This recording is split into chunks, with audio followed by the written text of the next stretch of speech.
नमस्कार। हमारा देश और पूरा विश्व आज कोविड-19 की चुनौती का सामना कर रहा है। कोविड-19 अभी खत्म नहीं हुआ है। ऐसे में हमारा फर्ज है कि हम सतर्क रहें। इसलिए जब तक दवाई नहीं तब तक कोई ढिलाई नहीं। कोरोना से बचाव के लिए जरूरी है नियमित रूप से हाथ धोना, मास्क पहनना और आपस में उचित दूरी बनाए रखना। याद रखिए, 2 गज दूरी मास्क है जरूरी। खांसी, बुखार या सांस लेने में कठिनाई होने पर हेल्पलाइन नंबर 1075 पर संपर्क करें। हेलो बच्चों, नमस्कार। एक बार फिर से स्वागत है आपका हमारे एक और नए वीडियो में, जिसमें मैं परशुराम अग्रवाल आज आगे आप लोगों को पढ़ाऊंगा कक्षा 10 रोजगार कौशल एम्प्लॉयबिलिटी स्किल्स में। हम देख रहे थे इकाई क्रमांक 2 स्व प्रबंधन कौशल सेल्फ मैनेजमेंट स्किल्स। बच्चों, इसके अंदर हम देख चुके हैं स्व प्रबंधन कौशल किसे कहते हैं, जिसमें हम लोगों ने देखा स्व प्रबंधन कौशल का परिचय, स्व प्रबंधन की मूल बातें एवं स्व जागरूकता, जिम्मेदारी, समय प्रबंधन, अनुकूलता।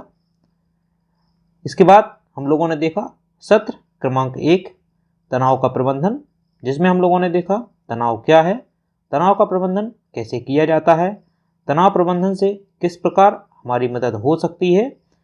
इसके बाद हम लोगों ने सत्र क्रमांक 1 में ही देखा तनाव को प्रबंधित करने के लिए 3 कदम कौन कौन से हैं, प्रबंधन की तकनीकें कौन कौन सी हैं, जिसमें हम लोगों ने देखा समय प्रबंधन क्या है, शारीरिक व्यायाम और ताज़ी हवा किस प्रकार से हमारे लिए उपयोगी है, स्वस्थ आहार किस प्रकार से हमारे लिए उपयोगी है। इसके बाद हम लोगों ने देखा सकारात्मकता क्या है, शैक्षिक जीवन को व्यवस्थित रखना क्यों जरूरी है, नींद किस प्रकार से उपयोगी है, परिवार और दोस्तों के साथ छुट्टियां क्यों आवश्यक हैं, स्वतंत्र रूप से कार्य करने की योग्यता क्या है। इसके बाद हम लोगों ने देखा भावनात्मक बुद्धिमत्ता किसे कहते हैं, जिसमें हम लोगों ने पढ़ा भावनात्मक जागरूकता किसे कहते हैं, भावनाओं का दोहन किसे कहते हैं, भावनाओं को प्रबंधित करना किस प्रकार आवश्यक है, एवं कुछ विषय संबंधी प्रश्न के बारे में भी हम लोगों ने जाना। इसके बाद आज क्या सीखेंगे इसके बारे में हम आगे बात करेंगे। बच्चों, आज हम सीखने वाले हैं सत्र क्रमांक 2 स्व जागरूकता, ताकत और कमजोरी का विश्लेषण, self awareness, strength and weakness analysis. इसके अंदर आज हम पढ़ने वाले हैं स्वयं को जानना, नोइंग योरसेल्फ, ताकत और कमजोरी का विश्लेषण, स्ट्रेंथ एंड वीकनेस एनालिसिस, अपनी ताकतों या क्षमताओं का पता लगाना, अपनी कमजोरियों का पता लगाना, रुचियों और क्षमताओं के बीच अंतर किस प्रकार है, इसके बारे में आज हम जानने वाले हैं। बच्चों, जिस प्रकार से आपके सामने एक पिक्चर के माध्यम से समझाने की कोशिश की गई है, यह बताया गया है किस प्रकार से एक व्यक्ति अपने आप को समझने की कोशिश करता है। स्व जागरूकता, ताकत और कमजोरी का विश्लेषण। बच्चों, स्व जागरूकता मतलब खुद के बारे में जानना। हमें यह पता होना चाहिए हम क्या हैं, हमारा काम क्या है और हमें किस प्रकार से अपने काम को पूरा करना है। यहाँ हमें अपने बारे में अधिक से अधिक जानकारी पता होनी चाहिए। हमें अपनी ताकत को पहचानना चाहिए और अपनी कमजोरियों को भी पहचानना चाहिए। चलिए बात करते हैं स्व जागरूकता, ताकत और कमजोरी किसे कहते हैं। स्व जागरूक होने का अर्थ है कि आप अपनी ताकत और कमजोरियों की पहचान कर सकते हैं। इसलिए स्व जागरूकता आपकी कमजोरी और ताकत को असाधारण प्रतिभा में बदलने में आपकी मदद करता है। बच्चों, जब हम स्व जागरूक होते हैं तो हमारी कमजोरी हमारी ताकत बन जाती है, और जब हमारे पास ताकत होती है तो फिर हमारी प्रतिभा दोगुनी और चौगुनी हो जाती है, जिससे हम एक असाधारण प्रतिभा वाले व्यक्ति बन जाते हैं। अपनी ताकत और कमजोरियों का विश्लेषण करने से आपको जीवन में सफलता पाने में मदद मिलती है। हालांकि ताकत और कमजोरी का विश्लेषण पहले खुद को जानने के साथ शुरू होता है। बच्चों, सबसे पहले हमें खुद के बारे में जानना है, हमें खुद के बारे में समझना है कि हमारी कमजोरियां क्या हैं एवं हमारी ताकत क्या है। बच्चों, इसके बाद दूसरे शब्दों में यदि हम कहें कि स्वयं को जानना या नोइंग योरसेल्फ किसे कहते हैं, यह समझना कि आप कौन हैं, आप क्या पसंद करते हैं, आप क्या नापसंद करते हैं, आपकी मान्यताएं क्या हैं, आपकी राय क्या है, आपकी पृष्ठभूमि क्या है, आप क्या अच्छी तरह से करते हैं, क्या अच्छी तरह से नहीं करते हैं, वह महत्वपूर्ण है, क्योंकि केवल तब ही आप वास्तव में अपनी ताकत और कमजोरियों को माप सकते हैं। बच्चों, यह कुछ पैरामीटर्स दिए गए हैं, यह कुछ बिंदु दिए गए हैं जिनके द्वारा हम अपनी पसंद और नापसंद पता कर सकते हैं, और जब हमें अपनी पसंद और नापसंद पता होंगी तो वही हमारी स्वयं के बारे में जानकारी होगी, और तभी हमें पता चलेगा कि क्या हमारी ताकत है एवं क्या हमारी कमजोरियां हैं। बच्चों, सबसे पहले आज आप लोगों का काम है कि आपको इसके बारे में लिखना है कि आपकी ताकत क्या है और आपकी कमजोरियां क्या हैं। देख लेते हैं किस प्रकार से हम अपने आप को जान सकते हैं। सबसे पहले, मैं कौन हूं। आपको पता करना है आप कौन हैं, या आपको अपने बारे में जानना है। किन किन बिंदुओं के माध्यम से आपको अपने बारे में जानना है। सबसे पहला बिंदु आता है धारणा, दूसरा बिंदु आता है पृष्ठभूमि, तीसरा बिंदु आता है राय, चौथा बिंदु आता है पसंद एवं नापसंद, और पांचवा बिंदु आता है मूल्य। इन बिंदुओं को एक एक करके समझ लेते हैं। सबसे पहला आता है धारणा या फिर बिलीफ, पावर ऑफ बिलीफ। जान लेते हैं, विश्वास में आपके आंतरिक भावना और आपके बाहरी दुनिया को बदलने की शक्ति है। बच्चों, यदि हमें खुद के ऊपर विश्वास है, खुद के ऊपर यदि हम बिलीफ रखते हैं, तो इससे हम बाहरी दुनिया को भी बदल सकते हैं। हम अपने आंतरिक भावनाओं को पहचान कर और आंतरिक भावना की सहायता से बाहरी दुनिया को बदलने में हमें मदद मिलती है।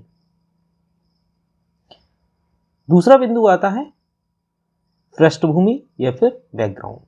बच्चों, इसके अंदर किसी व्यक्ति का पिछला अनुभव या शिक्षण, किस प्रकार से व्यक्ति का बैकग्राउंड रहा है, वह अपने बीते हुए कल में क्या कर रहा था, कैसा उसका अनुभव है, इसके बारे में हमें पता होना चाहिए। इसके बाद तीसरा बिंदु आता है राय या फिर सजेशन। एक व्यक्ति के दिमाग में एक विचार डालना, जो करना चाहते हैं उसके बारे में सलाह देना। बच्चों, यह बिंदु आप लोग अच्छे से समझते होंगे। राय क्या किसे कहते हैं। जब हम किसी व्यक्ति को किसी बात पर अपने विचार प्रस्तुत करते हैं, वही उसी को हम राय कहते हैं, वही चीज राय या फिर सजेशन कहलाती है। तो यहाँ पर हम अपनी तरफ से उस व्यक्ति को एक सॉल्यूशन प्रोवाइड करा रहे होते हैं। अब वह सॉल्यूशन या राय मानना और ना मानना दूसरे व्यक्ति के ऊपर डिपेंड करता है। इसके बाद चौथा बिंदु आता है पसंद या फिर नापसंद। हम सभी पसंद और नापसंद के साथ ही पैदा होते हैं, जो हमारे व्यक्तित्व को आकार देने में बहुत बड़ी भूमिका अदा करती है। यह अक्सर सुनने को मिल जाता है कि मेरे बेटे को हरी सब्जियां बिल्कुल पसंद नहीं है, या मेरी बेटी को तो दूध ही पसंद नहीं है, या मेरे बच्चे को स्कूल यूनिफॉर्म का रंग पसंद नहीं है। ऐसी नापसंद ही अक्सर हमारे जीवन में तनाव का सबसे बड़ा कारण बन जाती है, क्योंकि बच्चों, हम अक्सर कहते हैं मुझे यह पसंद नहीं है, वो पसंद नहीं है, जिससे कि हम उस व्यक्ति या उस सिचुएशन से तनाव में आ जाते हैं और यह तनाव हमारे लिए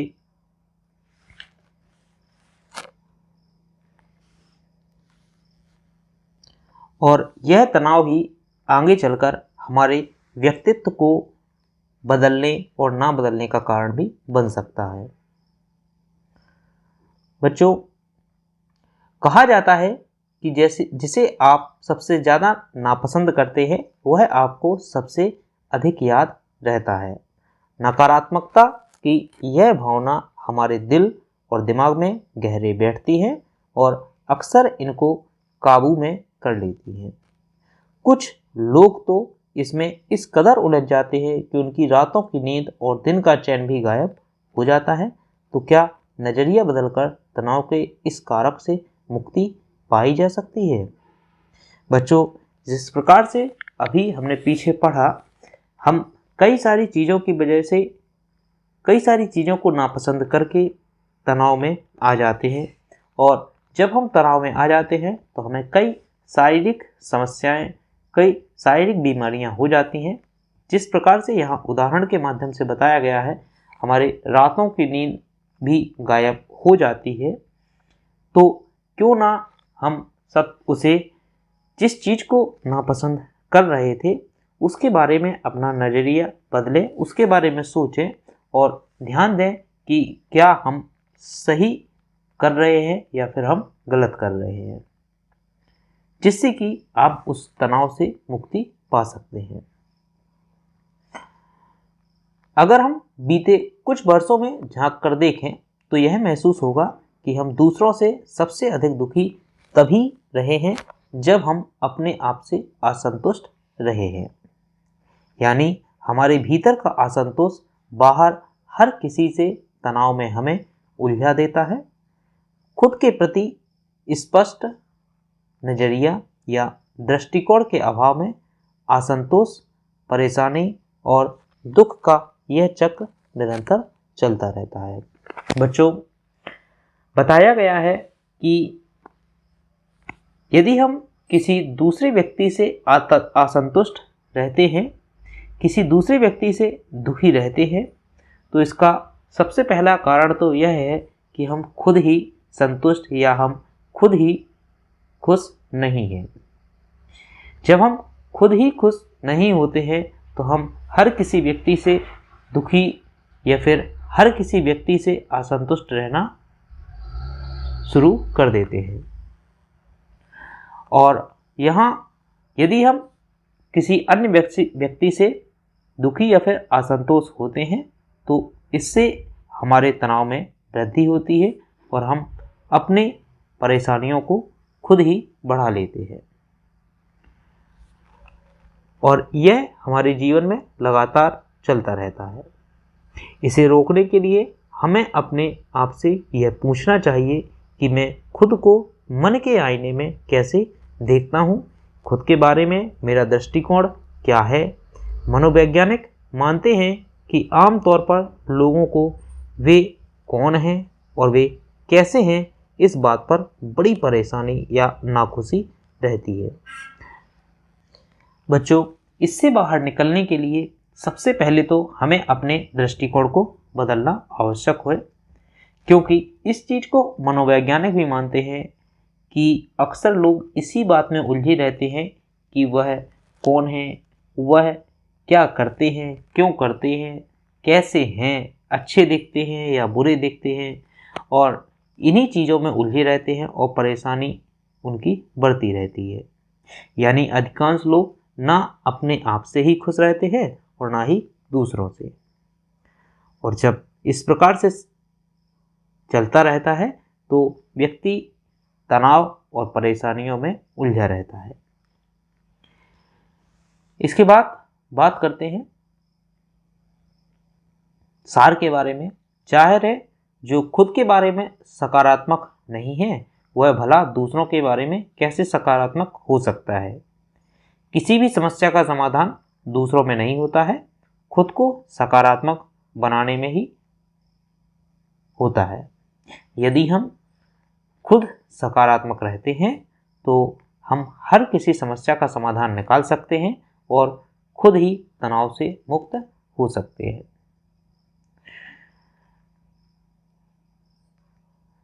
इसके बाद बात करते हैं अंतिम बिंदु की, मूल्य।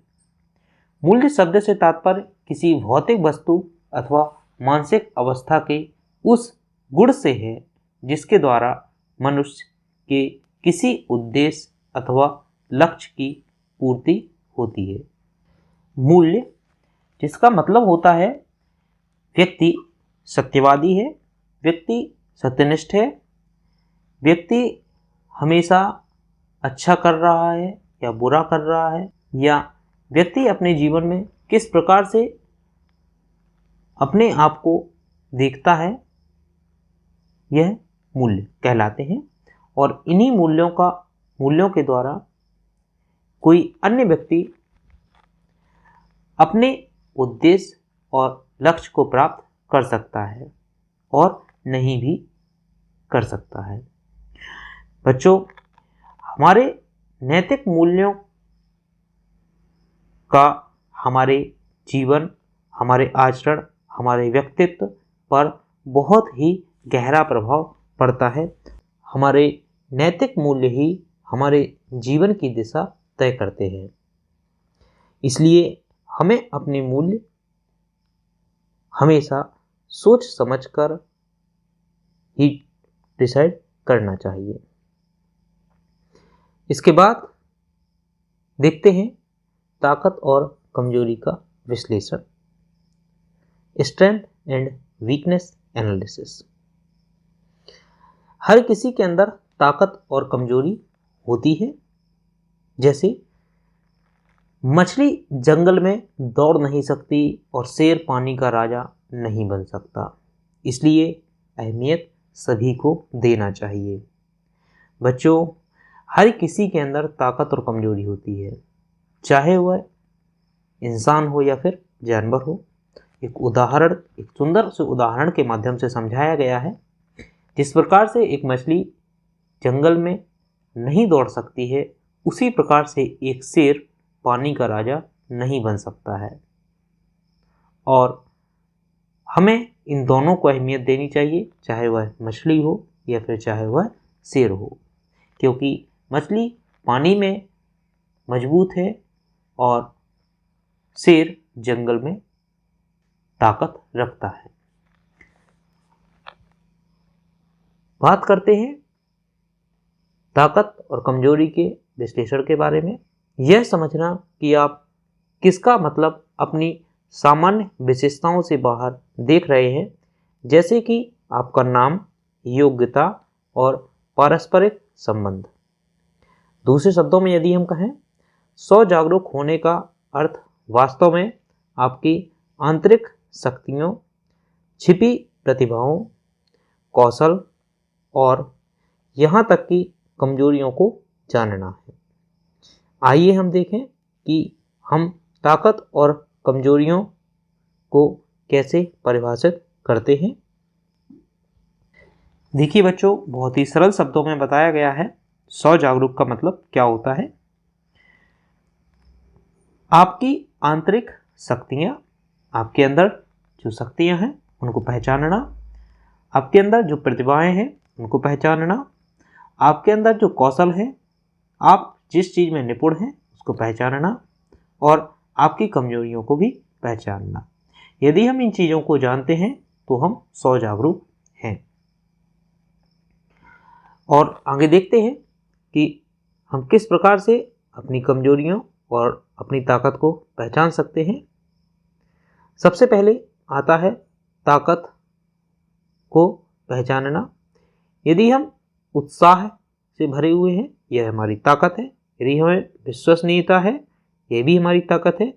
रचनात्मक भी हमारी ताकत के अंतर्गत आती है। अनुशासन हमारी ताकत है। यदि हमें पेशेंस है, धीरज है, तो यह हमारी ताकत है। और दृढ़ निश्चय भी हमारी ताकत है। यदि हम किसी चीज़ के बारे में दृढ़ निश्चय हैं तो यह हमारी ताकत के अंतर्गत आता है। निष्ठा भी हमारी ताकत के अंतर्गत आता है और भी इस प्रकार के कई सारे उदाहरण हैं जो हमारी ताकत के अंतर्गत आते हैं। रचनात्मक लेखन में अच्छा हूँ, जो कि किसी व्यक्ति की ताकत हो सकती है। मुझे दर्शकों के सामने बोलने का पूरा भरोसा है। बच्चों, यदि हम दर्शकों के सामने बोलते हैं तो यह हमारी ताकत है, ना कि हमारी कमजोरी।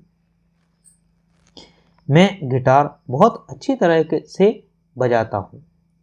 बच्चों, यदि आप में से कोई भी कुछ काम बहुत अच्छे से करते हैं, जैसे कई सारे बच्चे स्टेज पर परफॉर्मेंस करते हैं, वह उनकी ताकत है, ना कि उनकी कमजोरी। बच्चों, आप लोगों के पास भी बहुत सारी ताकत हो सकती हैं, बहुत सारी कमजोरियां भी हो सकती हैं, लेकिन हमें प्रयास यह करना है कि जो हमारी कमजोरी है उसको हम अपनी ताकत में बदल लें। और यदि हम ऐसा करते हैं तो निश्चित रूप से हम अपने जीवन में एक सफलता की सीढ़ी चढ़ जाएंगे। बात करते हैं कमजोरियों की। किस प्रकार से हमारी कमजोरी हमारे सामने आती है? शर्मीला होना, सार्वजनिक जगह पर बोलने में माहिर ना होना। यदि हम कई सारे लोगों के सामने नहीं बोल पाते हैं तो यह हमारी कमजोरी है। आत्मविश्वास की कमी। बच्चों, यह बिंदु बहुत ही महत्वपूर्ण है। हमें अपने जीवन में आत्मविश्वास लाना है और आत्मविश्वास में बढ़ोतरी करनी है। यदि हम आत्मविश्वास नहीं रखते हैं तो यह हमारी कमजोरी का एक उदाहरण हमारे सामने आता है। बच्चों, यदि हम अपनी कक्षा में अपने शिक्षक से प्रश्न नहीं पूछ पाते हैं तो यह भी हमारी कमजोरी के अंतर्गत आता है। अतः हमें अपने शिक्षक से कभी भी प्रश्न पूछने में नहीं झिझकना है, क्योंकि यदि हम प्रश्न नहीं पूछेंगे तो हम हमारे अंदर जो जिज्ञासा है हम उसको शांत नहीं कर सकते और हमें उसका उत्तर नहीं मिल सकता। अतः आपको आपके कक्षा में या आपके जीवन में जब भी आप कभी कोई प्रश्न उठते हैं तो संबंधित व्यक्ति से आप उसके बारे में जानकारी जरूर लें। अनुभव की कमी। यदि हमारे अंदर अनुभव की कमी है, एक्सपीरियंस की कमी है, तो यह भी हमारी कमजोरी के अंतर्गत आता है। और बातों को टाल मटोल करना। यदि हम बातों को आजकल में टालते हैं तो यह हमारी कमजोरी के अंतर्गत आता है। कुछ और कमजोरियों के उदाहरण के बारे में। मुझे गणित की समस्याओं को हल करना मुश्किल है। बच्चों, किसी भी चीज को मुश्किल हो सकती है लेकिन इम्पॉसिबल नहीं हो सकती। तो आप समस्याओं को हल करने के लिए निरंतर प्रयास करते रहें, समस्याएं ही समाधान बन जाएंगी। मैं तेजी से अंग्रेजी बोलना चाहूँगा। मुझे किसी भी खेल या खेलने में हारना पसंद नहीं है। ऐसा नहीं हो सकता। यदि आप खेल खेलते हैं तो उसके दो ही परिणाम हो सकते हैं, या तो हार या फिर जीत। और निश्चित रूप से दो व्यक्ति अगर खेलते हैं तो उसमें से कोई एक हारेगा और कोई एक जीतेगा। तो यह हमारी कमजोरी है कि आपको हारना पसंद नहीं है। बच्चों, इसके बाद बात करते हैं अपनी ताकत और कमजोरियों को पहचानने की कुछ तकनीकों के बारे में। सबसे पहली तकनीक आती है अपनी ताकतों का पता लगाना। किसी भी चीज़ के बारे में सोचें जो आप हमेशा सफल होते हैं। बच्चों, सबसे पहली तकनीक आती है, सबसे पहले तो हमें यह सोचना है कि हम किस चीज़ में सफल होते हैं। दूसरा, इस बारे में सोचें कि दूसरों को आप में क्या पसंद है। बच्चों, यह भी महत्वपूर्ण बिंदु है कि आपको यह पता होना चाहिए दूसरा व्यक्ति आपके बारे में क्या पसंद करता है और क्या नापसंद करता है।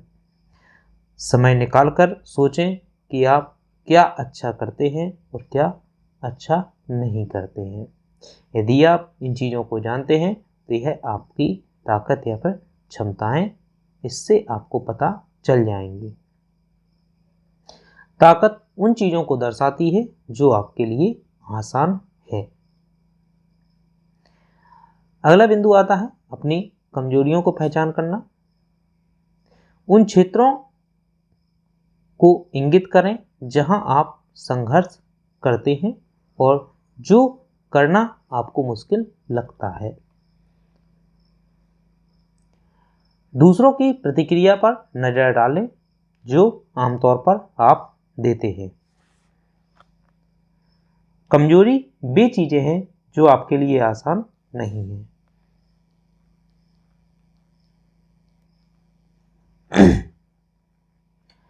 इसके बाद बात करते हैं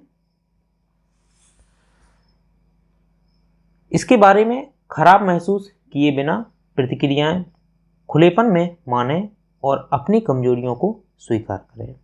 इसे सुधार के क्षेत्र के रूप में देखें। बच्चों, यह बहुत ही महत्वपूर्ण बिंदु है। यदि हम कहीं पर खराब महसूस किए बिना अपनी प्रतिक्रियाएं देते रहते हैं तो यह हमारी कमजोरी है और इसके बारे में हमें स्वीकार करना चाहिए। और यदि हम स्वीकार करते हैं तो निश्चित रूप से हम उसमें सुधार करने की भी कोशिश करते हैं।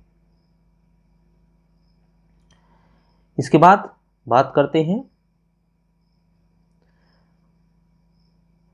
कुछ प्रश्नों के माध्यम से किस प्रकार से हम अपनी ताकत और कमजोरियों का पता लगा सकते हैं।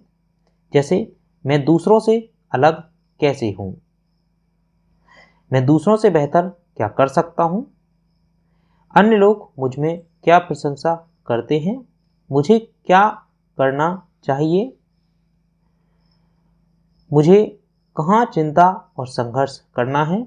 अन्य लोग कहाँ, कैसे और क्यों मुझसे बेहतर प्रदर्शन करते हैं? मुझे अक्सर दूसरों से सुधार के लिए क्या सलाह मिलती है? इसके बाद बात करते हैं रुचि और क्षमताओं के बीच में क्या अंतर है। सबसे पहला अंतर आता है चीज़ें जो आप अपने खाली समय में करना पसंद करते हैं, जो आपको खुश करती हैं, इन्हें हम रुचि कहते हैं। एक अधिग्रहित या फिर प्राकृतिक क्षमता ही हमारी क्षमता कहलाती है।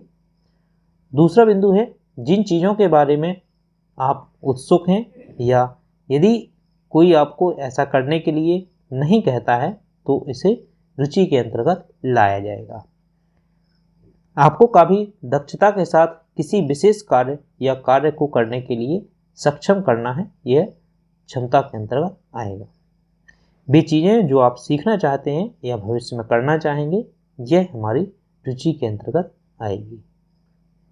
बच्चों, आज हमने देखा स्वयं को जानना, अपनी ताकत और कमजोरी का विश्लेषण करना, अपनी ताकतों का पता लगाना, अपनी कमजोरियों का पता लगाना, रुचि और क्षमताओं के बीच में अंतर को पहचानना। इसके बाद आज की क्लास में बस इतना ही। कल फिर से आपसे मुलाकात होगी एक नए सत्र में, जिसमें हम पढ़ेंगे स्वप्रेरणा। तब तक के लिए धन्यवाद। नमस्कार।